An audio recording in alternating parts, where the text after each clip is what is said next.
Welcome back to my channel. I'll be giving my thoughts on the 1-0 win at Old Trafford while reacting to Henry's fan cam at the Football Fans Tribe. Shout out to the Football Fans Tribe. They are doing amazing work over there. So let's get into it. Now they go work you and I can't give you remote to make you go on TV. That is just my own problem. But 90 minutes, awesome performance, beautiful football. Let's talk the leagues and Euro and look short today. Obviously, I think every single Arsenal fan are all united on the performance in general. We all know that the performance was terrible. Yeah, we got the result, but it was not a good watch. But we always understood that Manchester United at their home, are always a difficult nut for us to crack. Despite not losing to them in over 3 years, they've always been an issue for us time and time again. But we got the win, and that's the most important thing, especially now that the season is just starting. These are the kind of games I expect us to keep clean sheets. These are the kind of games I expect us to, get the results, because for over 2 seasons now we've been starting slow, and I also expected that we'll also start slow in this match. So it is a very, very good win, but the performance was bad, and I believe that it will improve over time. I'm hoping it improves over time, especially when we get more and more players that we really need. Let's get into the video. I can say it's disgraceful when you watch the likes of JB Carragher in front of television telling you how Chelsea will not make it out of Champions League group stage, predicting how poor the league has been since after Ajax. When they do those things, they are not doing it because they are pundits who are meant to be unbiased.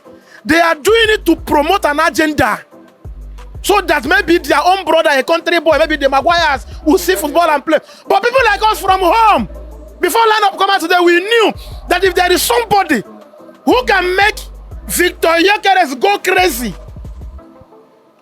Go crazy. Yes! Only Matthias De Ligt can delete Victor and make Gyökeres go crazy. Maguire is good on the ball, but I was looking for that man that has that time when it comes to tackle, that aggression, that putting it here before I push you. And they gave it to us. I can't imagine Old Trafford today. A newbie. To be fair, on this point, yeah, the elite was able to lock Gyökeres up, but I believe it was more to the fact that Gyökeres was focusing on the physical battle instead of actually focusing on playing the game, right? I think the guy looks nervous on the ball, and I believe it's because of the pressure of obviously being in the Premier League. The level of popularity, the level of visibility has been receiving since he came to Arsenal. I think that is still hanging over his head in the meantime. Yes, the league locked him up, but some of the physical battles involved in that game, I think Gyökeres won some. Yeah, they just won majority of it. And most of the times I believe it's because Gyökeres decided to play the physical game. If Gyökeres had played this normal, I know Gyökeres has always been physical in Portugal, and Portugal is obviously not a very, very competitive league as much as the English Premier League. Gyökeres focused so much on the physical part of the game, and I believe that kind of made the league look like it was getting one over him. So yes, the league locked him up, but I believe if they meet again, Gyökeres will do better than that. A 27 years old boy who ran away from Premier League, now at Old Trafford today, what will he have looked like? And I liked what Amorim did. Play your part and go. Then Benjamin Sesko comes in. You get? Because if Sesko come in at the same time, two of them playing, the footballer will leave Man U, Arsenal, and it will be Victor Gyökeres and Sesko. You get? So I loved it. But Matthias De Ligt, what a guy! See, in this 3-back line, there are people who were born to play it. If you play them too in a normal traditional 4-back line, they flop. But when you play that 3-man back line, they have an area to put attention to, and they do it very well. Maguire is also there in that case. Yes. De Ligt has been fantastic under Ruben Amorim, and I'm not surprised very soon Maguire will get a new contract. It can be 1 year addition. Yes, it can be 1 year addition. I don't see him leaving because he's very integral to this plan now. He plays. Imagine playing De Ligt, and you are looking by the side, you are seeing Maguire. You get? So Maguire, if Maguire starts this game, he's going to go before Gyökeres. Yes, now. Set piece. So to me, This is one thing about Manchester United fans that I believe most fan base don't like. They get too ahead of themselves. Yeah, this was a very, very good game, and I believe based on what we've seen over the past 2-3 seasons, we've always known Manchester United to come to Arsenal. Anytime they play Arsenal, they always turn up one way or the other. I don't think any reasonable Manchester United fan will look at games they play against Arsenal. I think that's a perfect litmus test for them to judge how good they are or they've been throughout a particular season. Now, the season is just starting. Now they're excited about one particular game that Arsenal decided to just allow them play. Most of them, I was hearing all sort of talk about, oh, we outplayed you for the entirety of the game. And the reason that happened is because Arsenal scored early. When Arsenal scored early, we all know how Arteta moves. When he scores early, he sits back, absorb pressure, he try and get the result, because obviously we're playing at Old Trafford. Manchester United fans are getting over themselves over, oh yeah, the lead did this, the lead did that. The only reason the lead did this is because Arsenal decided to sit back. If Arsenal had attacked, even if the entire game there were lots of misplaced passes and over hit shots and all that, Odegaard not putting the right weight of pass for people, Gyökeres playing the wrong pass, playing the wrong crosses, and then not finding the right guy. So the synergy between those three guys, the three Arsenal attackers, was not there in that game. Yeah, we know that. And that's purely because Arsenal, for the most part of the game, decided to defend more than to attack. So, Manchester United fans, I believe, will soon get the reality check about their team's performance. Dominating Arsenal is never really a sign to prove that you are really that good or you are that guy at the moment. Matthias delete, fantastic. Their goalkeeping error, officiating error, defenders error. What happened?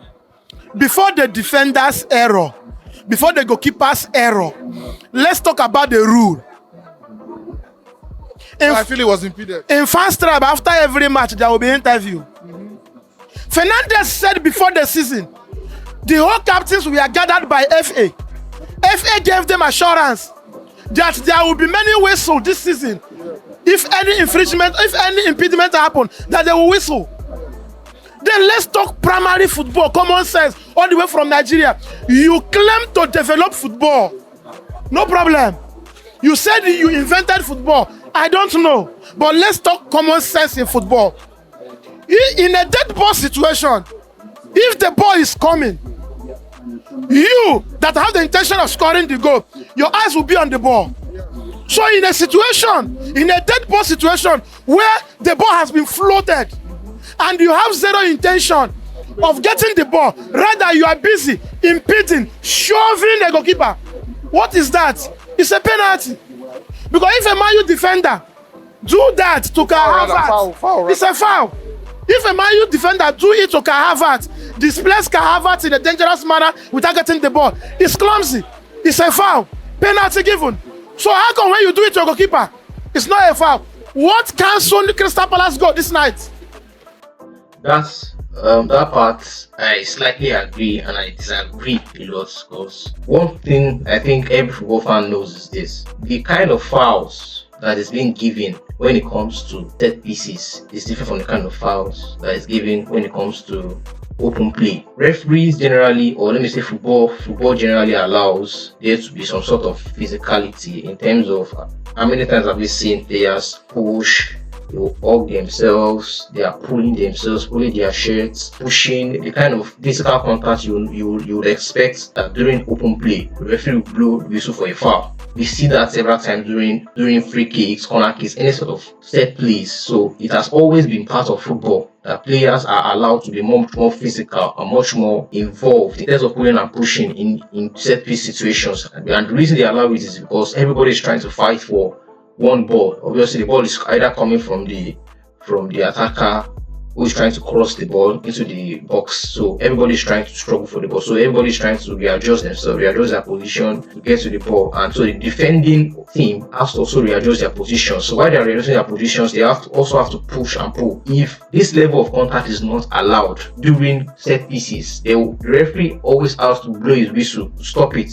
And obviously, the footballing body recognizes that there is no way there won't be physicality in terms of set pieces, because players are fighting for an air ball. The ball that is coming from distance, so nobody knows who will get to the ball first. So everybody has to struggle to get to the ball. That is why there's always so much more contact. And one thing people don't realize is this: the fact that Arsenal are doing it and are benefiting from it right now is not just something that started overnight. We've always been victims of this too. I remember Everton, Stoke City bullying our defenders, bullying our goalkeepers. In fact, Aaron Ramsdale was probably removed as a first choice purely because of the fact that he couldn't handle crosses. He was very, very terrible when it comes to set pieces. We used to call him flappy fingers then. Anytime a set piece, we always see him nervous and he's always jumping around like he doesn't know what he's supposed to do. And we signed David Raya for about 20 to 25 to 30 million purely because we know that he has the highest claim in the league. We didn't really sign David Raya because of his playing ability. We signed him because we know he could claim area balls. That's just basically why we signed David Raya. So it is not rocket science. It's not something that just started one day. Arsenal actively paid money to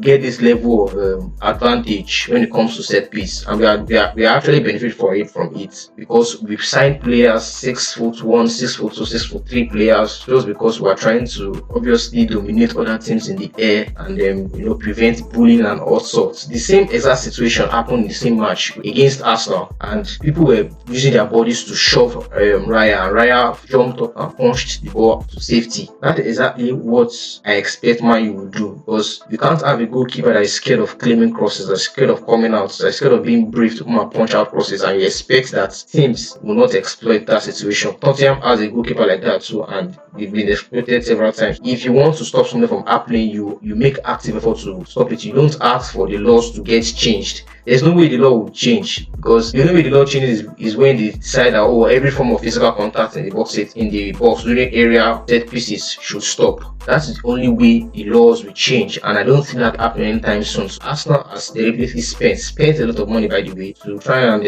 gain this advantage, and is working in their favor. And now, because Manchester United is on the receiving end of that, it makes it automatically mean that we have to change all the rules to help Manchester United win games. No, you have to fix yourself. Find players that will help you nullify this level of threat that comes from any team that is very, very good in the air. That was actually proximity. Abi. So if the ball is coming and Saliba is here with the Bayanda, is it not proximity? No, that is it. Bayanda's job is to push Saliba away. Push him away. Either you push Saliba away or you tell one of your teammates to come and handle him. You don't just stand there and expect that everything will be handed over to you on a platter. You have to do your best to push. When you fight and then the referee sees that you are being pushed, the referee himself will call the game back. So you have to, as a goalkeeper, you have to be commanding in the box. You have to dominate. You have to make yourself a dominant force. If not, you get bullied. If you don't make yourself a dominant force, players will expect that. I know for a fact that if that had been Emiliano Martinez, he would have handled it better. I know it for a fact that if that had been David Raya, he would not have scored that goal. The goalkeeper is to blame for this, not has nothing to do with impediment or anything like that. No, but I agree, some refs go blow that in foul, and I won't argue. That was why when the ball went into the net, I wasn't panicking. I was thinking, okay, you have VAR. Can you call it back? Because I keep saying this thing every day. We can't have VAR, and we are still suffering from that human error. You have fourth official. I agree with human error VAR thing, but this goal was a legitimate goal because in as much as there was some sort of physical contact between the goalkeeper and Saliba, it has always been like that. In fact, and I am sure it will continue to be like that. Next match, you see the exact same thing. There will always be physical contact between goalkeepers and defenders. It is up to the goalkeepers to clear out his box to make sure that his own personal space is not impeded. And even if that happens, he himself should fight his way out of it. Be brave and do the right thing. Just with a center referee, you have men with the bar hair in the room checking on the VAR. So their job there is, okay, Togs, you didn't see this one. We agree. Or you go and check it. Be it 2 minutes later, 3 minutes later, can you please utilize that technology you have invented so that we can relax and say, fine, it's working. So to me, I don't care about Bayanda. There is a law. There was an impediment. The goal shouldn't stand. But it's only in Premier League you have an FA that makes a law, implement the law when they want. So imagine what that particular single mistake can do to a game. Swing the entire. So you were winning, and we were the one playing. Okay, imagine. Let's assume we scored first. You are Arsenal. You have pride. You would have come out to play, right? So even when you scored first in the 13th minute, you couldn't play because today, I say I'm sorry. I'm not an Arsenal fan, but this is not the way to approach league when you want to win. See, it can't be like this. I have been very conscious of Mikel Arteta's effort to win the league, but each time he tries, he got it wrong.